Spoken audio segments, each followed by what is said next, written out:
Всем привет, друзья! 10 мая 2021 года. Сегодня обсудим оппозиционные домыслы по поводу омских врачей, на кого будут ставить американцы в борьбе за власть в России и немножечко опять про Чехию.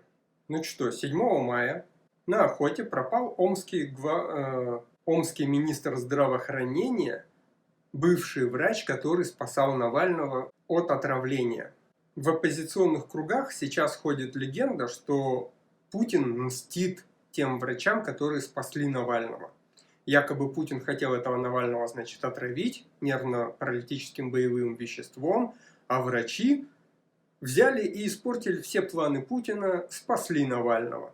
А потом еще и в Германию отправили, где его окончательно вылечили. И вот с омскими врачами начали происходить несчастные случаи. Ну, кто виноват? Конечно, КГБ.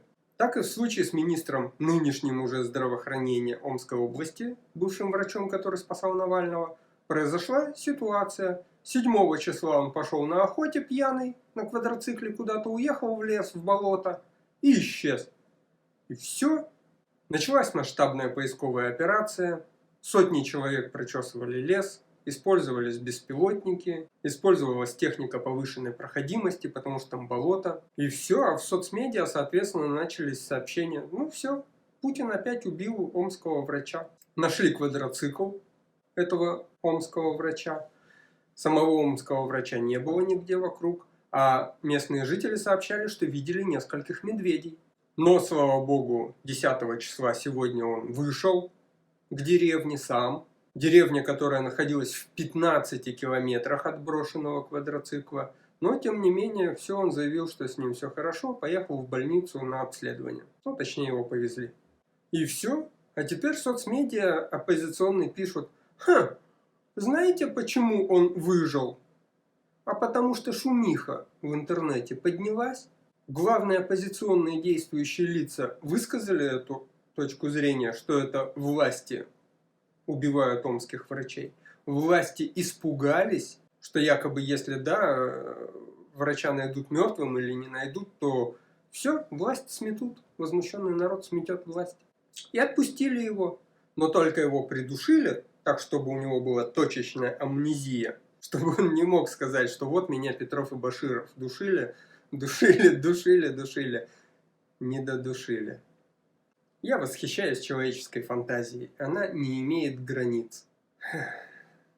Американское издание National Interest опубликовало статью о том, на кого теперь ставить в гонке за власть в России. То есть раньше они спонсировали Навального в надежде, что тот свалит Путина, расшатает режим. А теперь эта иллюзия развеялась, и они говорят: очевидно, что несистемная оппозиция не может прийти к власти. Поэтому давайте гадать, на кого же мы будем ставить теперь в системной оппозиции.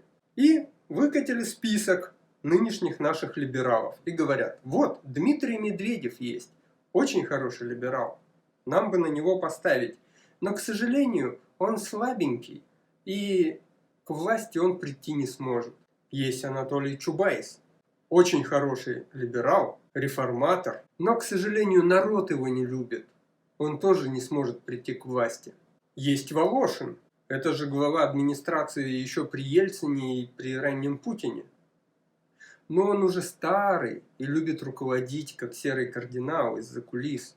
А вот есть Алексей Кудрин, глава счетной палаты. Он бывший первый вице-премьер и министр финансов. Очень хороший системный либерал. Ну, еще бы не хороший либерал, потому что он в свое время создавал так называемую кубышку Кудрина, куда вкладывал американские казначейские обязательства. На уже не помню сколько, но там сотни миллиардов долларов это было. То есть в тучные 2000-е, вместо того, чтобы развивать на сверхдоходы от нефти промышленность свою собственную, мы поддерживали промышленность американскую, накапливая просто американские деньги. Кто не знает, то что если вы создаете где-то резервы денег, накапливаете американские деньги у себя в стране, в чужой, не в США, то в США под эти деньги выпускаются эти деньги. И это хорошо для их экономики. Так вот, нынешний американский эстеблишмент собирается ставить на так называемого Кудрина. Конечно, не на самого Алексея Кудрина, но как минимум на его команду.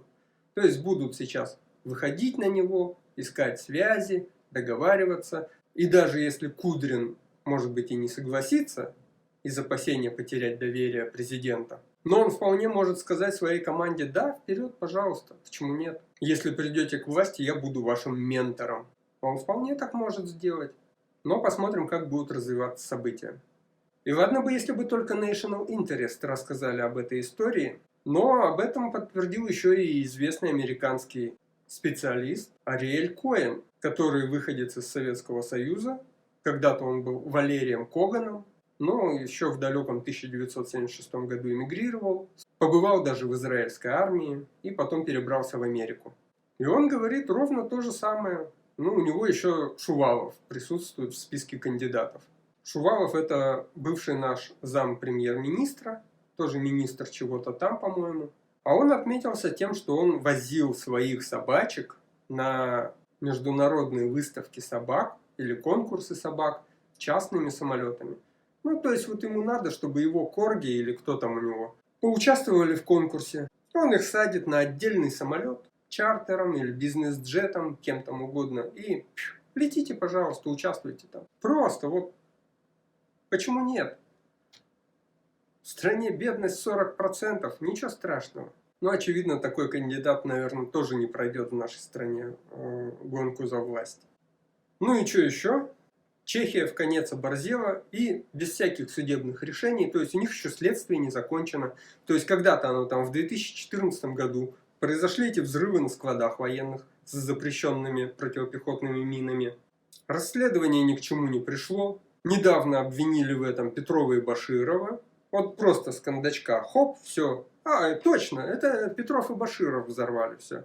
И теперь, и эту идею не доведя до конца логического, никак это не расследовав, ни еще чего-то, они запросили юридическую консультацию с нашей стороны. Мол, как бы нам допросить этих Петрова и Баширова, но так как они понимают, что ничем это не закончится, они уже даже там заявляли, что а мы можем и приостановить, собственно говоря, уголовное или то ли дело, то ли расследование по этому поводу. Ну, потому что мы же не можем допросить Петрова и Баширова, поэтому чё уж тут.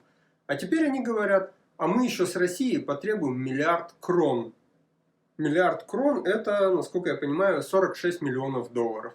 С чего мы им должны будем заплатить? Они даже сами говорят, ну, шансы малы, что Россия заплатит. Что значит малы? Нет шансов. Успокойтесь уже. Но, видимо, американцы давят на них сильно и говорят, давайте, кривляйтесь, делайте какие-нибудь дурацкие заявления, позорьтесь по полной. Америка сказала надо, Чехия ответила есть. Больше мой глаз ни за какие новости не зацепился. Поэтому всего хорошего. До скорых встреч.